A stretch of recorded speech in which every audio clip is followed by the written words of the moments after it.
Okay, so we're going to start just by saying that Science and Policy Exchange is a non-profit organization which is based primarily in Montreal, originally in Montreal, but is now online and has a much broader scope. It's led by a group of students and more broadly early career researchers with different backgrounds.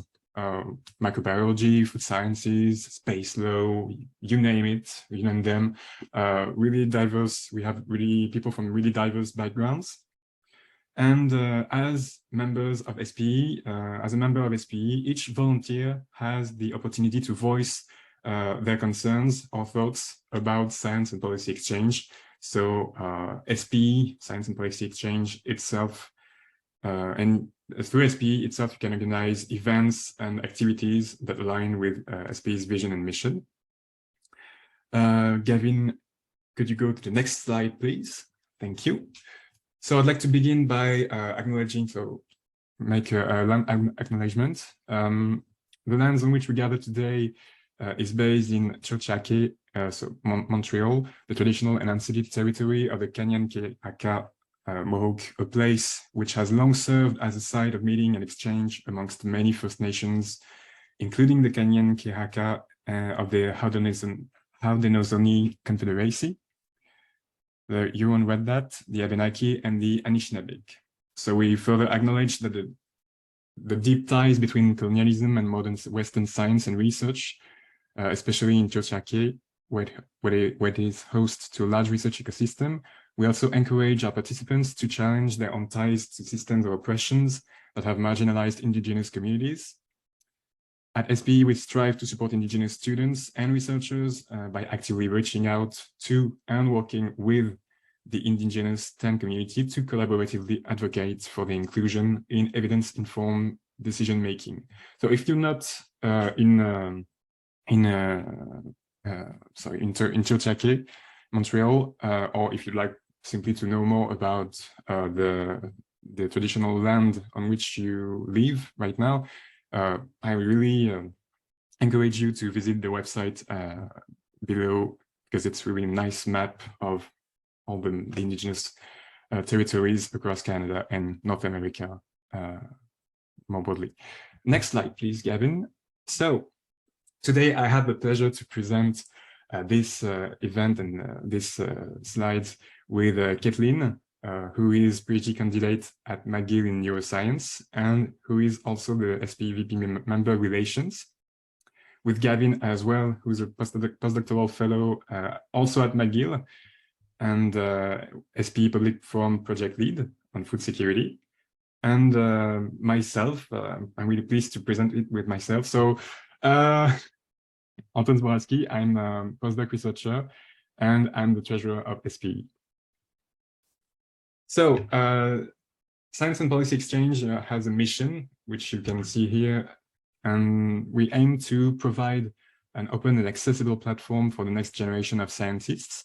I'm going to define this population later, to exchange ideas and perspectives, develop their network, skills, and explore new solutions to emerging and persisting issues at the interface of science, policy, and society. Next slide, please. So Science and Policy Exchange is one of the first, even the first student-led or early career researchers-led group in Canada. We started in 2009, and we are now working with new organizations that have been created since. So also early career researchers-led groups, but also advisory groups like the Comité Intersectoriel Étudiant, or other groups, especially, for instance, the Canadian Science Policy Center, which is located in Ottawa. So it's really a broad network of organizations working on science policy. So what is, you can go to the next slide again, yeah, thanks. So what is science policy? We can see it like a two-way concept, which is policy for science and science for policy. So policy for science is more like, how do we manage science? What policy do we have to fund science, to fund students, graduate students, to do their research in adequate conditions. And science for policy is more like, okay, we have great, robust science, sound science, scientific results. How do we transfer them to the policy area, the politics, to make evidence-based decisions? So, for instance, in the health system or in climate change. So it really works both ways. And we have 4 categories in science policy, which you can see here. So it's always communication, advocacy, policy development and analysis, science diplomacy, and policy implementation and oversight. So those 4 categories are really complementing each other, and we could go into great detail to have a better, like if you have questions about it, we can dive deeper into them. And also what I wanted to say is that, still on the same slide. So policy for science and science for policy, in the end, what we work for the improvement of society. So it's really both ways, but for improving the society we are living in today. So next slide, please. So as I was saying, I originally created, SPE was originally founded in 2009. And since 2010, we are a registered charity, and we started organizing events, especially conferences, to better inform, or like to gather people, experts from the industry, or from the academic sector, from government, to like facilitate knowledge exchange between those often closed spheres. So we've been doing that since, and we also have other formats like the SPE cafes, which are also popular, and in which we like focus on some topics specifically, and we invite people to discuss those topics, not only the experts, but with the public. So these are the really great events to attend and to organize. So I hope we will have more. Thank you, Kathleen. You can look at some of our events from this year in the link Kathleen has put in the chat. And we also have many activities that Gavin is going to detail in the next slides, but not the next one. You can go to the next one right now. Yeah. So we have 3 focus areas for SPE. And first one is to support and build capacity for tomorrow's leaders in science policy. So really help the next generation of researchers voice their concern on the science policy topics. A second focus area is to produce and disseminate resources for and from next generation of scientists and researchers. So that is, for example, producing reports, give resources for people to better understand what science policy is and how they can contribute to it. And our last focus area is to engage stakeholders and right holders in science, policy, and society, always to amplify and promote the inclusion of next generation of voices. So here is the definition I was talking about earlier. What or who is or who are the members of the next generation of scientists and researchers? So thank you. We primarily define this as undergraduate students, the postdoctoral fellows, undergraduate students as well, and early career researchers in academia, but also in other research institutions, so the public, private, or nonprofit sector. And we also include in this definition anyone who identifies as a scientist, a researcher, a knowledge creator or holder, and across any discipline, including traditional knowledge holders. So I'm gonna give the floor to Gavin right now to talk about our initiatives at SPE. And if you have any questions, again, feel free to ask them in the chat. Kevin. Great, thanks, Antoine. Yeah, Antoine had a tough job there because I'm handling the slides. It's not easy when there's animations and transitions. So yeah, hopefully I didn't screw it up too much. Sorry about that. That was good. Thank you. Okay. So yeah, I'm just going to give you a taste of SPE's types of initiatives. So they can really be broken down into those three factors or three goals that Antoine was outlining. So first of all, our goal is to support and build science policy capacity. So how do we do that? Well, since 2009, SPE's really tried many different types of support, really. And so probably our most well-known types would be our SPE cafes and our forums, which I'll talk about. But we've also done workshops and simulations like almost like a Model UN, like of political discussions of science diplomacy. And in terms of our SPE cafes, Antoine alluded to them, but last year we had two really successful ones. So we had one on the rise of open science in Canada. So this was an event where we invited two experts in this topic that I think is really pertinent. Although I mean, I think all these issues are pertinent. This is something I'm especially interested in. And it was really informative, really interesting. And there was a great discussion between the experts, but also the attendees got to go into breakout rooms and just discuss what they thought was important as well. And then there was another really interesting topic on drug policies in Canada, where these two experts came in and talked about the policy issues and barriers to getting these policies implemented to allow decriminalization, legalization of drugs, and really the consequences of doing or not doing that.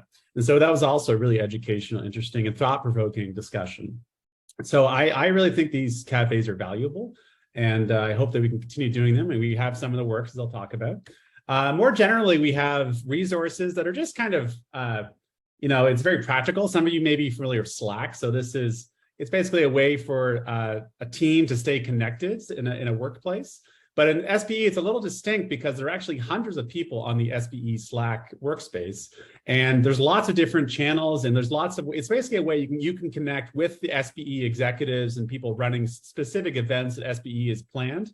But it's also an opportunity for you to reach out to people and discuss and come up with initiatives of your own that you want to bring to SPE for everyone else to think about doing. So it really is a place where we hope that people will just collaborate and talk about science policy and really get ideas and help from others.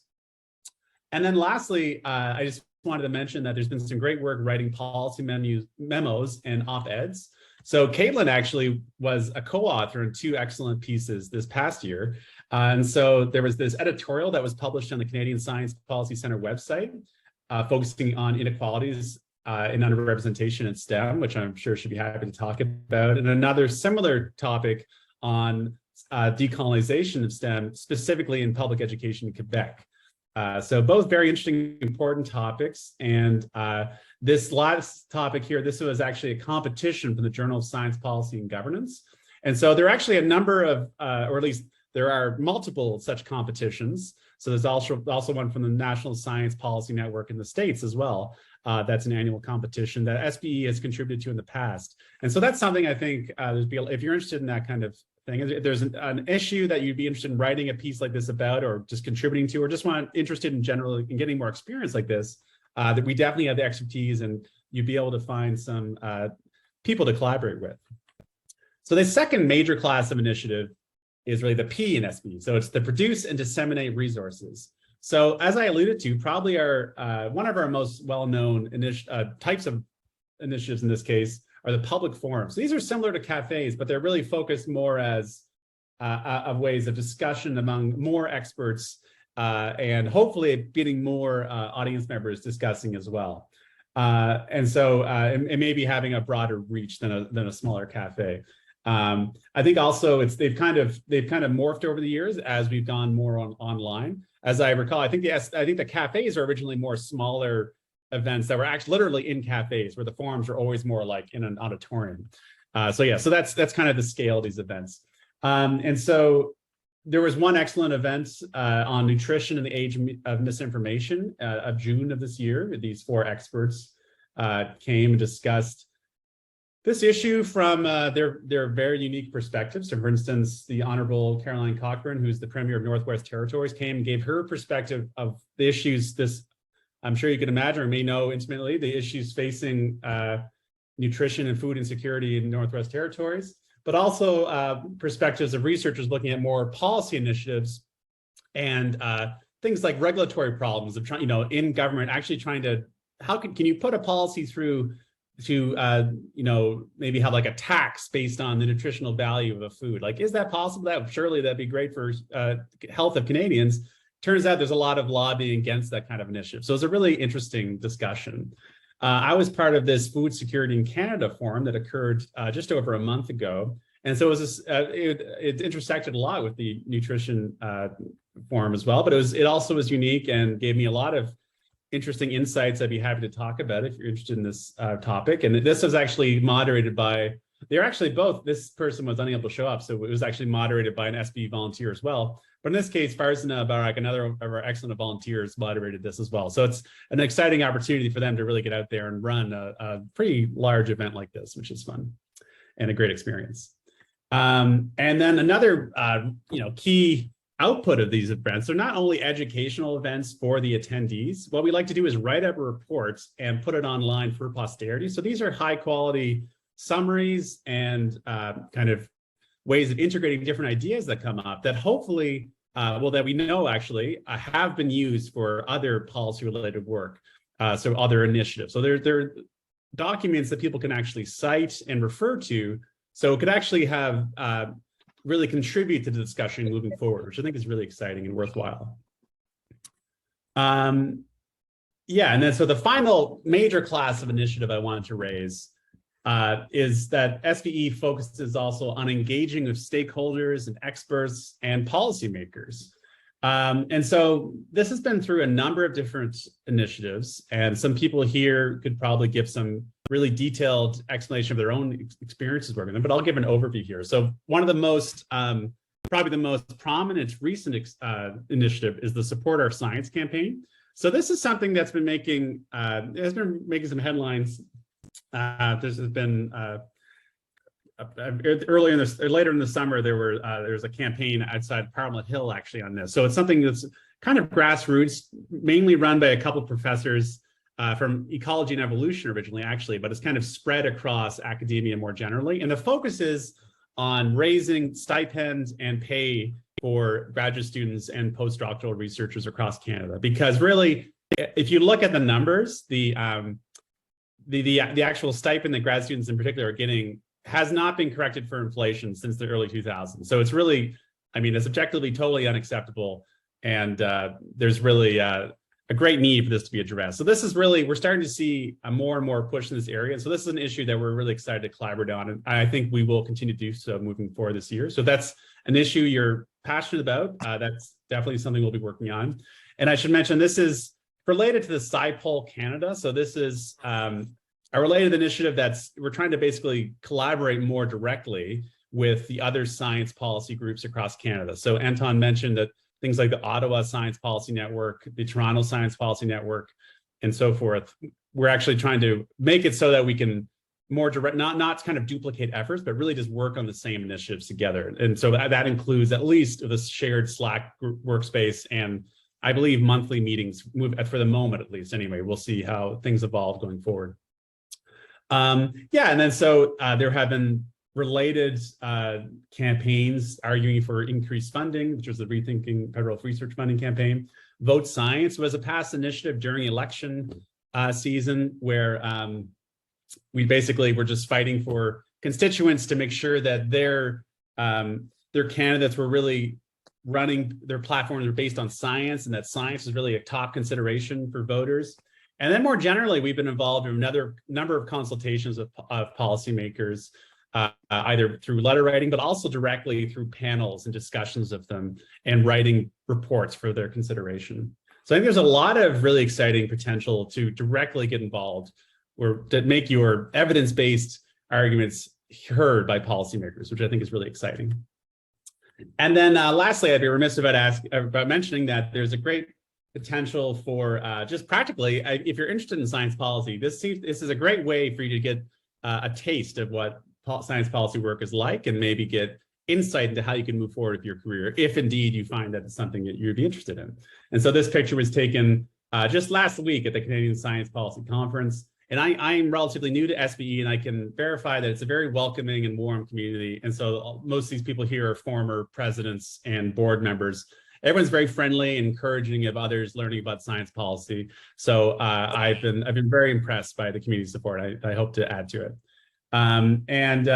Also, I should mention that SPE has been recognized so for leadership and advocacy in science policy, and we've contributed to science policy as this previous Canadian Science Policy Conference panels, for instance. So we've really been out there, and members have gotten a lot of visibility at major science policy events and stages. So yeah, and then so we've also done this through our blog posts, so you can get a taste of the blogs that have occurred last year. And also last year was the start of our podcast as well. So you can find that on whatever podcatcher you enjoy.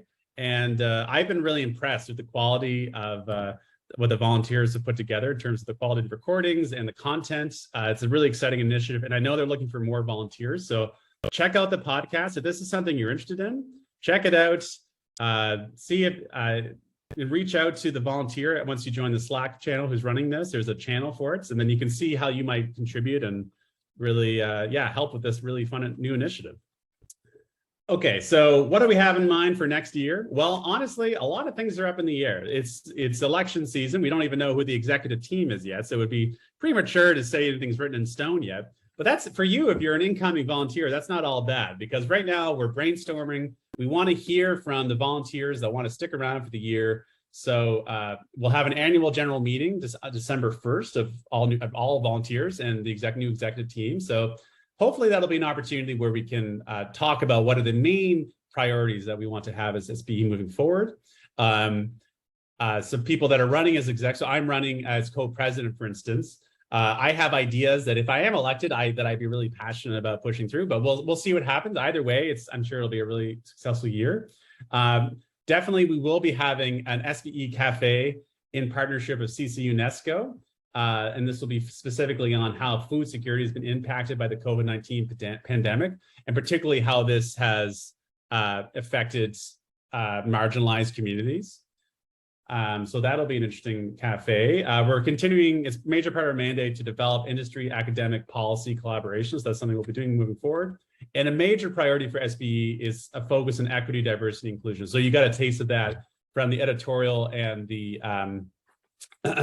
policy memo that we wrote last year that was really focused on issue, and particularly from a point of underrepresentation in research. So definitely that's a major priority, and I'm sure we would love to chat about that if you're interested. So if you're interested in becoming an SPE member, Caitlin's going to talk about some specifics in a moment, but what you can kind of mull over is, okay, how does policy, maybe I'm a researcher, how does policy impact my research?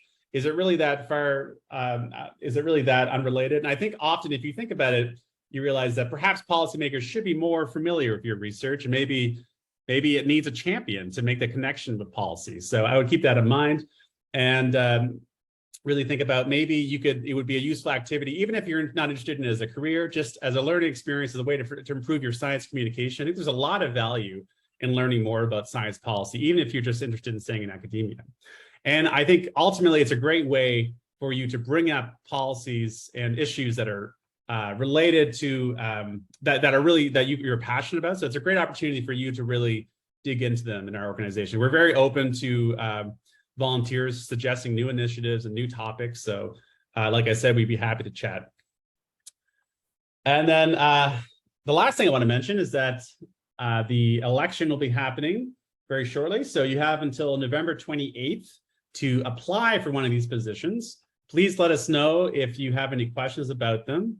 If you take a look at this barcode, you'll be taken to a page that should have a link to the description of each of these positions. And I should say that, the key distinction between the executive and lead volunteer position is kind of nebulous, I think. So Caitlin and Antoine, how would you describe the distinction between these categories? It's okay. So I think the executive. So basically, the executive are kind of like standard committee roles, and whereas these other positions are also extremely valuable roles for SPE, but aren't necessarily like what you'd see in a normal committee. So, but they're all essentially they'd all be joining the executive meetings and be really involved in leading SPE for moving forward for the year. So please let us know if you have any questions. And with that, I'll turn it over to Caitlin, who's just going to give you some specifics on how you can join SPE and become involved if you're interested. Hey, thanks, Gavin. And so just to add on to what Gavin was saying about our executive positions and our lead volunteers, these are specific positions that you can run for in the elections that are coming up and to be holding those specific positions for the coming year. If you're not quite sure about fully getting involved yet and want to test it out first, another option is to get involved as a general volunteer. While our general volunteers don't sign up for a specific position right at the beginning, they do play very important roles in our various projects and initiatives. And we specifically say that they work on our project-based systems, meaning that as the year progresses, they can sign up for whatever projects they're interested in, not only based on their interests, but also in terms of their availability that they have to commit time. This is a great way to test out if science policy is good for you, while having the opportunity to work on loads of different projects to really explore different areas. If you are interested in joining just as a general volunteer for now, the best way to do that is to scan the QR code on the right. I'll also copy and paste the link into the chat in a bit. That will take you to a quick volunteer registration form that you can fill out. Afterwards, I'll be in touch with an invitation for you to join our SPE Slack workspace for the time being. And everyone who signs up as a general volunteer between now and the end of the year will be invited to attend a group orientation session in January, where we'll introduce the projects that are coming up this year, go over the different procedures for how to sign up for projects, and also just give all of our general volunteers a chance to meet the new executive team and lead volunteers, as well as each other.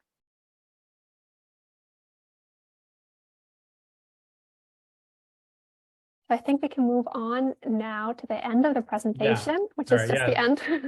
Yeah, that's it. So thanks so much, Caitlin. So does anyone have any questions? We have lots of time to chat. Feel free to bring up anything you were confused about or want clarification on.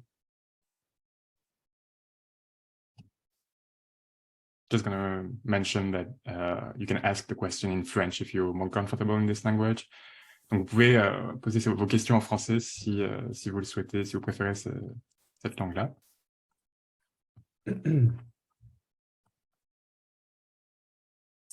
I haven't said it, but SPE is a bilingual organization, so we try to find a balance between French and English, even though it can be sometimes hard to find. Because everyone usually speaks English, but we have specific projects with French-speaking organizations, so we have to anyway to do projects in French.